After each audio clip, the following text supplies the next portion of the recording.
ये बिल्कुल आपने सही क्रिटिसिज्म किया है यहाँ पे। ये बेहतर मैनेज होना चाहिए था।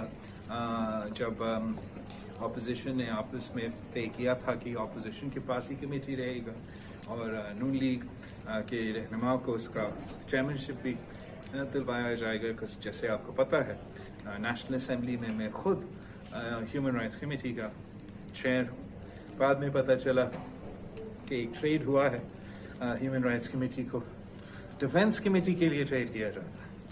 तो ये भी एक सेटबैक है, मगर हम नेशनल असम्बली में कोशिश करेंगे कि हम अपना फोरम इस्तेमाल करते हुए मुल्क के इंसानी हकूक़ की जो वाक़या हैं हम उनको सामने लेकर आए।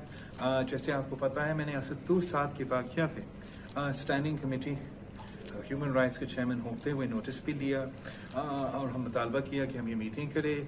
हुकूमत भी अपना जर्नलिस्ट बिल पास करना चाहते हैं तो हम जर्नलिस्ट फ्रीडम्स पे बात करते हुए उस पर भी गौर कर सकते हैं।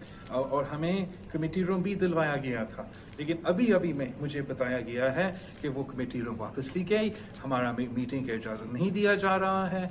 और मैं इसका भी सख्त मज़ाहमत करता हूँ। सबसे अहम इशू इस वक्त मुल्क के अवाम के सामने जो फ्रीडम ऑफ द प्रेस पे हमले हो रहे हैं, आज़ादी सहाफ़त पे हमले हो रहे हैं, जब हुकूमत खुद क्लेम कर रही है कि आपको सहाफ़ियों को वो तहफ़्फ़ुज़ दिलवाना चाह रही हैं, वो अपने बिल अगर पास करवाना चाहते हैं तो वो उस कमेटी को क्यों सैबोटाज कर रहे हैं जहां ये सारे मसले उठने हैं और जहां हमने इन मसाइल का हल निकालना है।